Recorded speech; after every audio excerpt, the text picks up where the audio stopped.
तो मैं क्या बोल रहा हूं, कुछ फंक्शनल ग्रुप में एज अ अल्किल ग्रुप अपन क्या लगा सकते हैं? क्या सभी फंक्शनल ग्रुप में अल्किल की जगह पर हाइड्रोजन लगा सकते हैं? कुछ फंक्शनल ग्रुप में लगा सकते हैं, जैसे यहां लगा सकते हैं अपन। तो अपन पहला लगाएंगे H बॉन्ड CHO, इसका नाम है फॉर्म अल्डिहाइड। क्या नाम है? अब जब अगर फॉर्म अल्डिहाइड समझ में आ गया, जब अपन एसिड पढ़ेंगे तो ये फॉर्मिक एसिड बन जाएगा, जब अपन अमाइड पढ़ेंगे तो ये फॉर्म अमाइड बन जाएगा, और इस्टर में ये फॉर्मेट बन जाएगा। तो एक ही वर्ड से अलग अलग नाम बन रहे हैं, तो आपका बहुत ज्यादा जरूरी है फॉर्म अल्डिहाइड को समझना। तो H बॉन्ड CHO का नाम क्या है? और फॉर्म अल्डिहाइड से एक बहुत ही काम का कंपाउंड बनता है, पता है कौन सा? फॉर्मेलिन। नाम सुनेंगे फॉर्मेलिन? फॉर्म अल्डिहाइड का अगर अपन ने 40% सोल्यूशन लिए, मतलब 40% फॉर्म अल्डिहाइड लिए, इसमें 8% मिथिल अल्कोहल डाले, और अभी आपने मिथिल अल्कोहल कुछ दिन पहले पढ़े भी थे, 8% मिथिल अल्कोहल, अब बचा कितना? 52% वाटर। तो ये जो बन जाएगा ना, ये बन जाएगा फॉर्मेलिन नाम का कंपाउंड। कौन सा नाम का कंपाउंड? और फॉर्मेलिन ये एक प्रिजर्वेटिव है। अगर आपने लेबोरेटरी में देखी हो तो आपको वहां पे कुछ स्पेसिमन बॉटल में रखी दिखी होगी, वो जान दो, छोड़ो। आपको पता है MBBS में जाने के बाद फर्स्ट ईयर में आपको डिसेक्शन पढ़ाया जाता, और मेरे ख्याल से सभी बच्चों ने मुन्ना भाई MBBS पिक्चर तो देखी हुई है। तो उसमें वो डेड बॉडी ला के रखी रहती है, और फिर वो डेड बॉडी के ऊपर वो सब बॉडी पार्ट समझाते और उसका डिसेक्शन कराते। तो एक डेड बॉडी पूरे साल भर पुराते हो, जैसे अचार हो। समझ में आ रहा कि समझो 100 बच्चों का MBBS का बैच है, तो 25-25 बच्चों के लिए एक डेड बॉडी दी जाती, एक्चुअल रहती हो। क्यों भेजना है? एक्चुअल रहती है, एक्चुअल। तो फिर वो डेड बॉडी, अब अपने घर में अपने आसपास में अगर कोई डेड बॉडी हो तो 8 दिन के अंदर उसमें बदबू आना शुरू हो जाती है। तो फिर एक साल भर कैसे चलती डेड बॉडी? बोले सर उसको AC में रखते होंगे। उसको फॉर्मेलिन के इंजेक्शन भरे जाते उसके अंदर। फॉर्मेलिन उस डेड बॉडी को बहुत दिनों तक के प्रिजर्व करके रखता। यानी मान लो आप मर गए और आपकी इच्छा है कि नहीं बहुत दिन तक कि मैं ऐसे ही दिखूं बगैर मेकअप के, तो उसके लिए फॉर्मेलिन की इंजेक्शन देना पड़ेंगे आपको।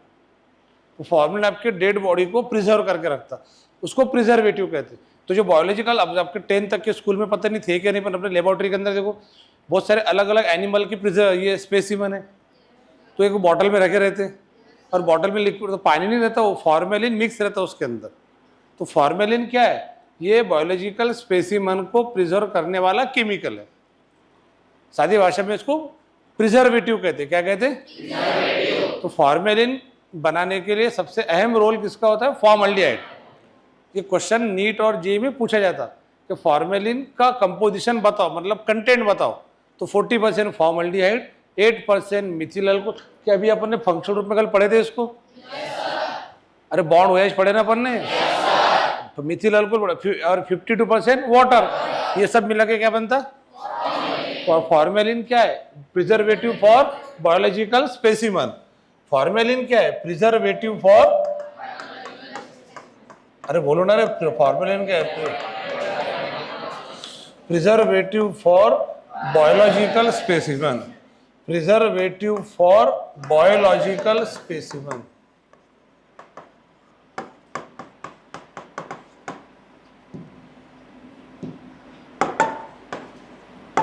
खत्म। तो फॉर्मेलिन किससे बनता? फॉर्मल्डिहाइड। अबे क्या गधे रहे तुम, बहुत ही। अरे फॉर्मूले मेन कंपाउंड कौन है? कितने परसेंट? 40%। 40% फॉर्मल्डिहाइड, 8% मिथिल अल्कोहल, और बचा हुआ 52% water. What is H bond CHO? Formaldehyde. अब इसमें R के जगह पे, अब देखो अपन ने R के जगह पे क्या रखे?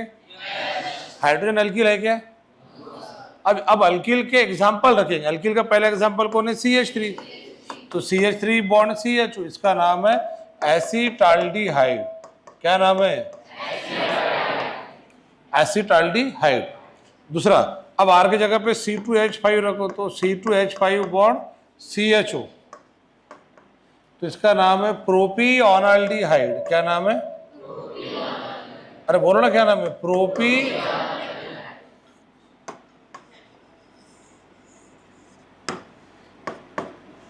प्रोपियोनाल्डिहाइड।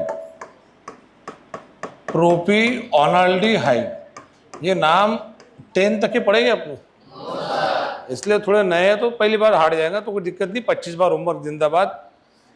एच बॉन्ड CHO, तो कितना टाइम लग रहा पढ़ने के लिए। बॉन्ड CHO, बॉन्ड X, वो तो याद हो गया आपको। बॉन्ड CHO, कितना टाइम लग रहा है। मुझे लगता तुम कल भी गोबर थे, आज भी गोबर है और आगे भी गोबर ही रहोगे।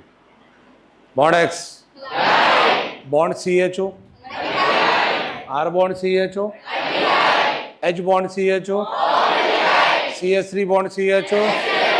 तो जैसे मैंने आपको बताया था कि आपके सामने कोई अल्फाबेट ऐसे लिखो और बोलो ये क्या है बताओ, तो जैसा ये आपको पता है कि ये क्यों, ऐसे ही आपको ये अगर आपके सामने आ गया ना CH3 बॉन्ड CHO, तो देखते बराबर समझ में आना चाहिए कि ये क्या है, acetaldehyde, acid bond CHO, R bond CHO, H bond CHO, CH3 bond CHO, C2H5 bond CHO। अगला अल्किल ग्रुप कौन सा है, C3H7। दो यहाँ पर अपन ने अल्किल रखे, यहाँ अल्किल रखे, यहाँ अल्किल रखे, हाइड्रोजन अल्किल नहीं है, बट कुछ फंक्शनल ग्रुप में एज अल्किल ग्रुप अपन क्या लगा सकते हैं, हाइड्रोजन, बट सभी फंक्शनल ग्रुप में अपन अल्किल ग्रुप की जगह पे हाइड्रोजन लगा कुछ फंक्शनल ग्रुप में लगा सकते हैं, जिसमें एक फंक्शनल ग्रुप कौन सा है, एल्डिहाइड। तो इसका पहला मेंबर यहां से शुरू होना था, बट पहला मेंबर H से शुरू हो रहा, ठीक है। C3H7 बॉन्ड CHO, इसका नाम है ब्यूटीराल्डिहाइड। क्या नाम है, ब्यूटीराल्डिहाइड। अब जो पांचवा जो नाम मैं लिखने जा रहा हूं वो थोड़ा अलग कलर से लिख रहा हूं क्योंकि ये एरोमेटिक है। अब जो मैं आगे का जो ग्रुप लगा रहा, ध्यान से सुनना, ये बेंजीन रिंग होता है और बेंजीन रिंग को अपन कहते हैं C6H6 यानी बेंजीन। और जब भी बेंजीन में अगर अपन ये जो कार्बन है, कार्बन है, कार्बन है, कार्बन है, कार्बन है, कार्बन है, और देखे थे हर कार्बन के पास एक क्या होता है, हाइड्रोजन। अब मैंने यहाँ का हाइड्रोजन निकाल डाला तो यहाँ पर एक बॉन्ड चिपक जाएगा बाहर से। तो अगर ऐसा हो जाए तो ये स्ट्रक्चर बन जाएगा ऐसा। अब बताओ इसमें और इसमें क्या फर्क है, इसमें ये बेंजीन रिंग है, ये बेंजीन विथ वन बॉन्ड, और ये जो जगह है किसके लिए, फंक्शनल ग्रुप। अब बेंजीन का फार्मूला, ये बेंजीन है, ये बेंजीन विथ वन बॉन्ड, तो उस एक बॉन्ड की कीमत है वहां का हाइड्रोजन कम करना पड़ेगा। अब ये तो पता है ना आपको, ये डॉट मतलब कार्बन है और हर कार्बन के पास एक एक, तो कार्बन कितने हैं 6 और हाइड्रोजन कितने हैं 6। अब अगर मैंने इसको एक बॉन्ड दे दिया तो कार्बन तो 6 रहेंगे, कार्बन बेंजीन के किसके बाप से कम नहीं होते, ध्यान में रखना। बेंजीन के कार्बन किसी के, हाँ शर्माने का नहीं, बोलने का, अपन भारतीय लोग हैं, ये भाषा जल्दी समझ में आती है अपन को। बेंजीन के कार्बन किसी के, तो फिर कम क्या होते, हाइड्रोजन, और वो हाइड्रोजन वहां से कम हुआ तो उसके वहां पर क्या आ जाएगा, एक बॉन्ड, बॉन्ड, बॉन्ड, बॉन्ड। तो जब एक हाइड्रोजन कम हो तो वहां पे क्या आ जाएगा, एक बॉन्ड। एक हाइड्रोजन की कीमत एक बॉन्ड, या एक बॉन्ड की कीमत एक हाइड्रोजन। अब बताओ ये बेंजीन है कि नहीं है, ये बेंजीन नहीं है क्योंकि इसमें एक बॉन्ड आ गया और इसका एक हाइड्रोजन कम हो गया। अब बहुत कठिन प्रश्न पूछ रहा हूं मैं, सोच समझ के आंसर, पूरा ताकत लगाना बिल्कुल। बेंजीन में हाइड्रोजन कितने थे, हाँ, और उसमें एक हाइड्रोजन कम हुआ तो कितने बचे, शाबाश, यही प्रश्न था। अब इसके अंदर हाइड्रोजन कितने हो जाएंगे, और इसको फिनिल कहते, क्या कहते, तो आपको एक नया ग्रुप बताया मैंने, phenyl. What is phenyl,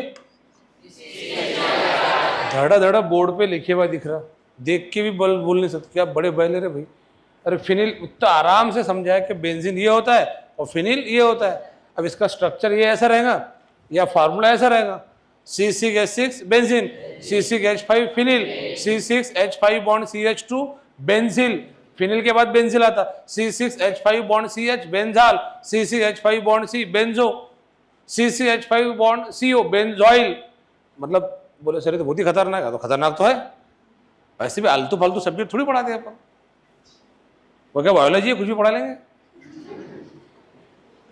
biology में क्या फूल पत्ते पौधे पढ़ना पड़ता, जानवर फानवर पढ़ना पड़ता। अब दो C6H6 C6H5 C6H5 bond CH2 C6H5 bond CH C6H5 bond C C6H5 bond CO, benzene phenyl benzyl benzal benzo benzoyl. अभी तो आपको दो ही बताया मैंने, बेंजीन और फिनिल। अभी आगे 4-5 बातें, यही 2-4 बच्चे चक्कर आके गिर जाते हैं और फिर उठे बोलेंगे मैं कहाँ हूँ, कब्रस्तान में। तो वक्त हो गया आपके जाने का, अल्लाहुम्मा खैर दुआ पढ़ लो, चलो ठीक है। तो क्या है, मतलब दो ही ग्रुप समझाने के लिए आपको इसके लिए एक सोल्यूशन बता। केमिस्ट्री आपको अगर इजी करना है तो शुरुआत के दिनों में जो बेसिक पढ़ाऊंगा ना, उसकी बहुत खींच के प्रैक्टिस करो। वो 25 बार होमवर्क देने के बाद में 5-10 बार ज़्यादा करना, क्योंकि वही बार बार आने वाला है। अब बच्चों में एब्सेंट था तो मैं आपको सर पे लेके नाचता फिर एब्सेंट, और एब्सेंट था एब्सेंट था एब्सेंट था एब्सेंट। अरे एब्सेंट वाले बच्चे ने तो और ज़्यादा होमवर्क करना ईमानदारी से, क्योंकि वो आएगा कैसे उसको। फिर आप पेपर में लिख के आ सकते कि मैं एब्सेंट थी करके, फिर बोलो सर ने जिस दिन पढ़ाए थे उस दिन मैं एब्सेंट थी, इसलिए ये क्वेश्चन मैं नहीं कर सकती, सॉरी।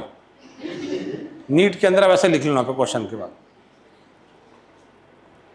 जो एब्सेंट थे वो न्यू एडमिशन बोले, तो न्यू एडमिशन है तो क्या है, फिर प्रेजेंट तो था ना, होमवर्क तो करना था, जान पे रहा होमवर्क करना, होमवर्क करना ही पड़ेगा। कर ला? अबे समझा क्या?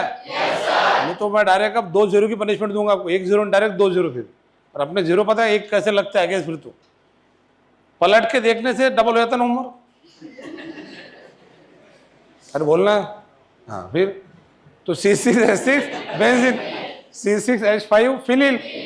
अब बताओ भाई यहाँ पे इतना आराम से, पता है क्यों समझा है? क्योंकि हम अब जो अगला ग्रुप लिखने जा रहा हूँ जरा ध्यान से देखना, C6H5 बॉन्ड CHO, इसका नाम है बेंजाल्डिहाइड। क्या नाम है? और बेंजाल्डिहाइड का एक और खूबसूरत दूसरा भी नाम है, मैं आपको बता देता हूं। बेंजाल्डिहाइड को ऑयल ऑफ बीटर आलमंड भी कहते हैं। ये पूछे हुआ क्वेश्चन है बहुत सारे स्टेट के एग्जाम में, oil of beater almond.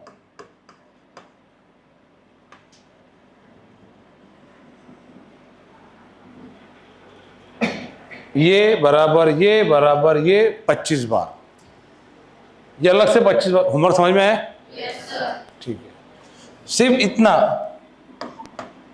25 bar. Homework कितने हो गए? 2।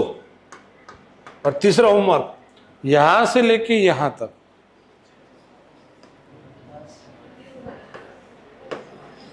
ये 25 बार। नहीं 10 बार नहीं बेटा, बहुत काम है इसका अपने को। तो देखो 3 होमवर्क हो गए, ये पूरा 25 बार। इसमें बेंजाल्डिहाइड आ गया, फिर अलग से एक काम करो, मैं आपको एक होमवर्क कम कर देता हूँ। जब आप बेंजाल्डिहाइड लिखेंगे तो उसी के बाद ब्रैकेट में लिख लो ऑयल ऑफ बीटर आलमंड, तो आगे उसके अंदर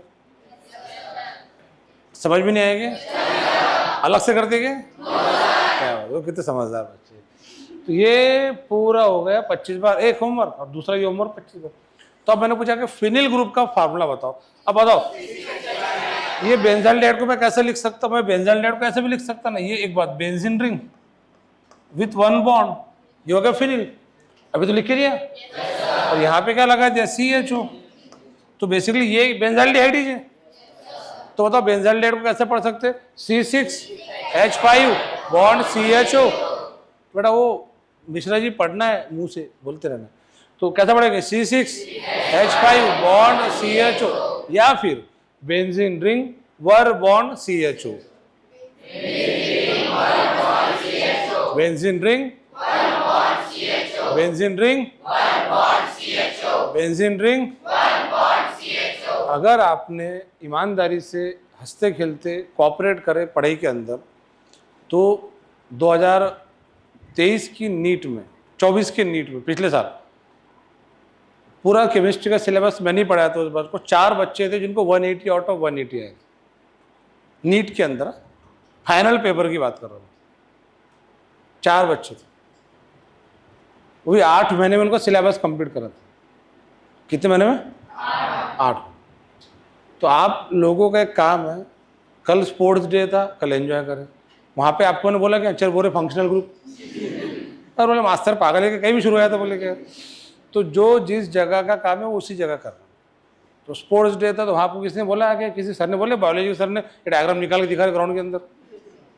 तो जो पढ़ाई का काम हो क्लास का तो ईमानदारी से करो, और ये बात मान के चलो, शायद आपको कोई घर पे बता रहा है नहीं बता रहा, पर आपकी ज़िंदगी का, पूरे ज़िंदगी का सबसे मेन टाइम ये 2 साल है।